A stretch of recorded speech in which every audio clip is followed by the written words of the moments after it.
Deep in the snowy peaks of the Himalayas, remote gorges and forests covered with a thick blanket of snow, lives a mysterious creature that makes people's hearts beat faster with fear and wonder.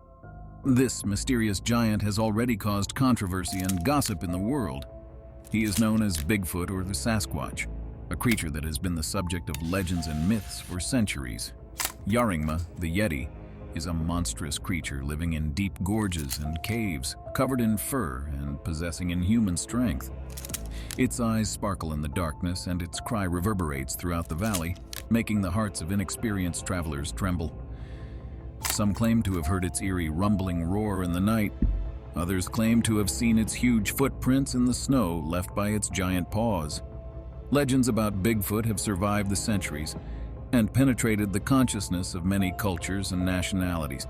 His images can be seen in ancient manuscripts and stories passed down from generation to generation. Whether it is fiction or a real creature remains a mystery. However, there are stories that suggest that Bigfoot sightings do happen. And so, today we have a unique opportunity to hear an interesting account of an encounter with this mysterious creature. We invite you to dive into the story of a man who was able to see Bigfoot with his own eyes and tell us about his incredible experience. Take care of your senses and get ready for an exciting adventure in a world of mysterious and unknown creatures. Click the like button and subscribe right now. Welcome to Wild Assault. Travis Smith was an unremarkable man living an ordinary life. He spent a lot of time working in the office, sometimes meeting with friends to relax and distract himself from all the ordinariness of life in the city. However, over the past few months, he'd been feeling increasingly tired of the constant hustle, bustle, and stress. Travis even began to think that he was slowly starting to go crazy, and he needed to find a way to rest and relax. One day, Travis decided it was time for a change. He took a vacation at work and decided to go somewhere away from the city, alone. His search for a vacation spot led him to the idea of traveling to the mountains. Mountains. Travis had always dreamed of being in the mountains, enjoying the fresh air, the beauty of nature, and the silence. He found a cozy cabin in the mountains where he could completely relax and enjoy solitude. And he was pleasantly surprised by the price for renting the place, which was much more affordable than he expected. Wary, Travis began to ask the landlord about the reason for such a low rental price. The host explained that this is a closed section of the mountains that is not easily accessible and not many people know about the place. He also explained that the cabin itself was a bit old, but despite that, cozy and well-equipped. But it was clear from the landlord's face that the man was hiding something else. So Travis threatened to cancel the deal and had no choice but to share with Travis that people who had rented the house had told him that they had encountered strange, unexplained things, and that most people were terrified to leave the place much sooner than they should have. However, in response, Travis only laughed, thinking that the owner of the house was just joking with him, and Travis was a skeptic if the case seemed to be something mystical, so the deal was made.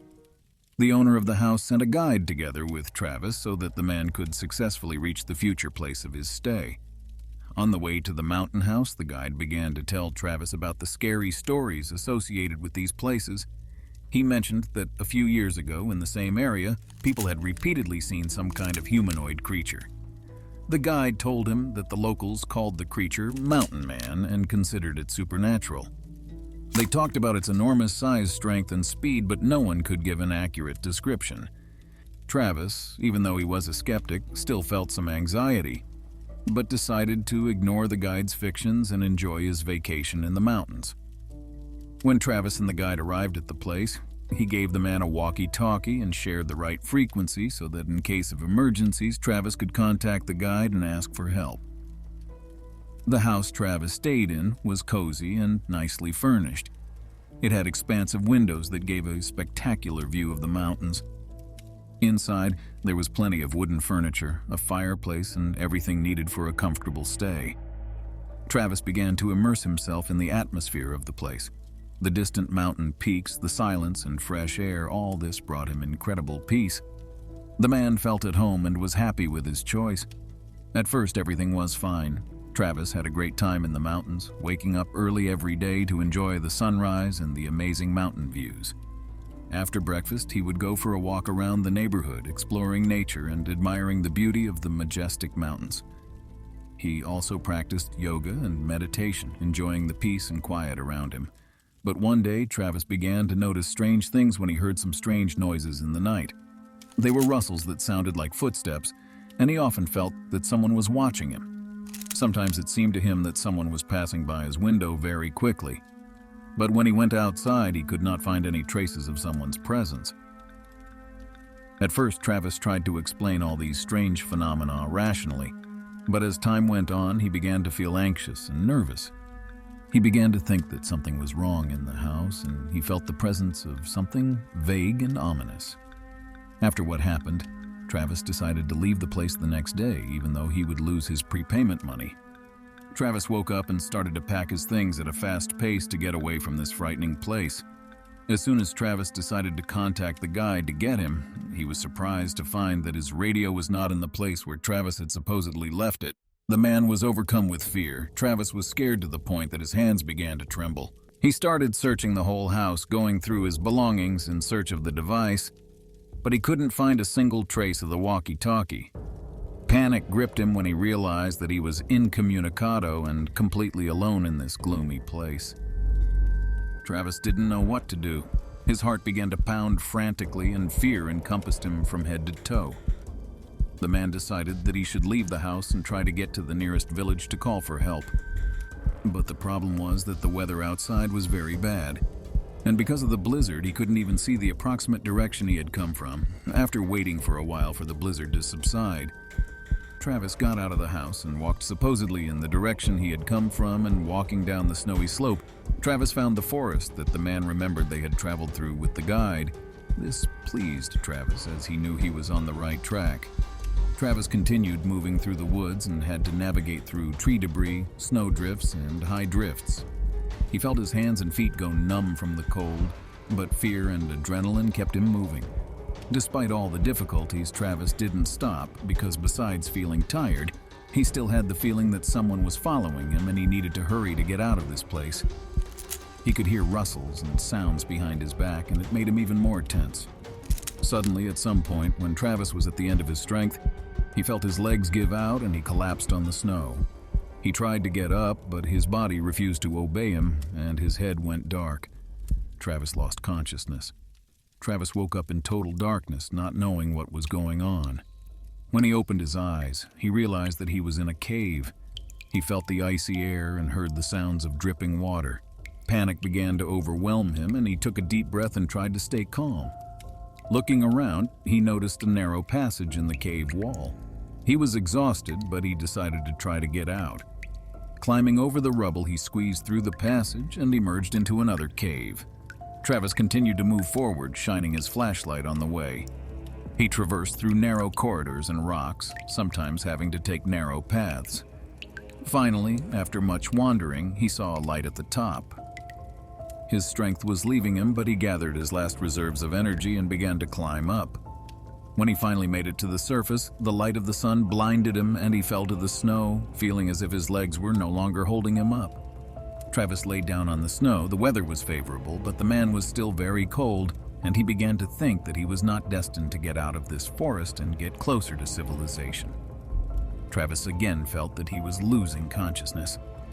Travis was so exhausted that he couldn't even lift his head to see the source of the noise. The footsteps were getting closer and closer. The fear made the adrenaline surge, and when the man was able to get to his feet, there was an unknown entity standing in front of him. According to Travis's account, the creature he had been lucky enough to meet was not as he had been portrayed. He remembered that he was covered in wool mixed with leaves. It was more like a thick camouflage net for the military. The Yeti stood motionless, watching Travis as if weighing his soul. Travis realized that his situation had become even more hopeless, and that the Yeti could be his last test. Suddenly, the Yeti began to approach him slowly. His steps, despite his size, were very soft, and his movements were incredibly smooth. From Travis's words, he had experienced Bigfoot's paranormal abilities firsthand. To make a long story short, he paralyzed me and I stood frozen. He couldn't move, nothing, but there was no fear. Bigfoot approached Travis and began to examine him closely. His large paws touched Travis very gingerly, and then he began to walk slowly around the man, listening to his breathing and heartbeat. Bigfoot looked the man over and over, then stopped in front of Travis and suddenly stepped aside, allowing the man to breathe freely. Travis felt a surge of strength and determination in his heart. As the Sasquatch moved further away from Travis, the paralysis became less apparent, and when the man was able to move again, he realized that this was the most opportune moment to run away. Without hesitation, Travis ran down the slope. His feet were literally carrying him forward, and he felt like he had no time to think.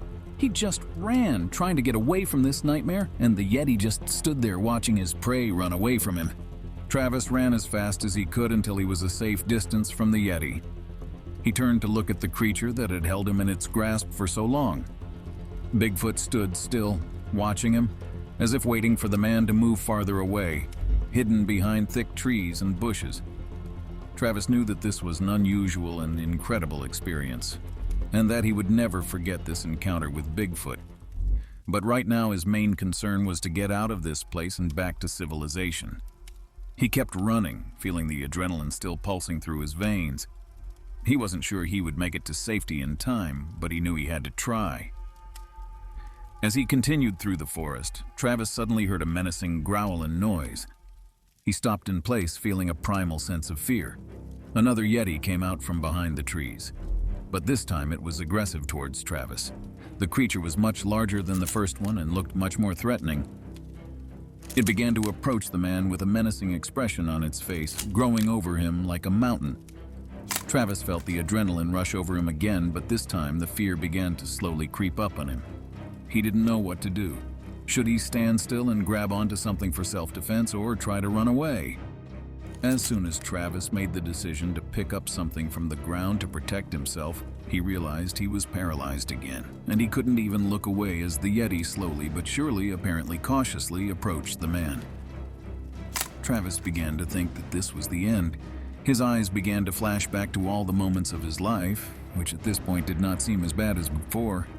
Bigfoot came almost close, and Travis had already had time to say goodbye to his life. But suddenly they were overtaken by the same Bigfoot that Travis had met the first time. The Yeti began to approach the aggressive creature and growled low. The aggressive Yeti, as if listening to him, stopped and began to scrutinize his comrade. They exchanged some sort of strange look, and then the first Yeti let out a loud roar again. Apparently, the pair of monsters knew each other. The aggressive Yeti then stepped aside, letting Travis pass him by. The man did not turn down the opportunity and began to slowly move further and further away from these mysterious creatures. After several hours, Travis finally reached the edge of the forest and was relieved. In the distance, he saw the light of lanterns approaching him. It was the guide who had come looking for him after losing contact. Travis sat down on the snow and breathed a sigh of relief, realizing that he was safe.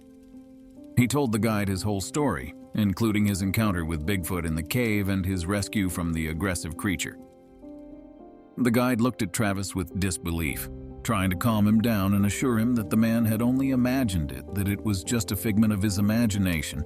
And the man did not argue, because he realized that it was useless to prove anything to him. Travis himself would hardly have believed in such a story a few days ago if it had not happened to him personally. Travis thankfully said goodbye to the guide and looked back at the mountains with admiration. He realized that it had been an amazing experience that had changed the way he looked at the world. He no longer felt like an ordinary man living an ordinary life. He was the hero of his own story. Travis felt that this unforgettable experience with Bigfoot and the adventure in the mountains had helped him to find the strength and determination he lacked in his everyday life in the city. With that thought in his heart, Travis headed back to town, knowing that he would no longer be the man he used to be. Travis returned to the city changed and transformed after his adventure. He still worked in an office, but now his days were filled with new meaning and purpose. He began to appreciate every moment of his life, every glimpse of the world around him, every breath of fresh air. Travis often thought back to the Bigfoot encounter and his adventure in the mountains.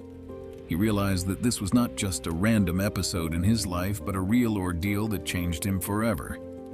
He realized that there were many more mysteries and wonders in the world than he had ever imagined. He told his story to his friends and coworkers, but many didn't believe him. Travis, however, paid no attention to this.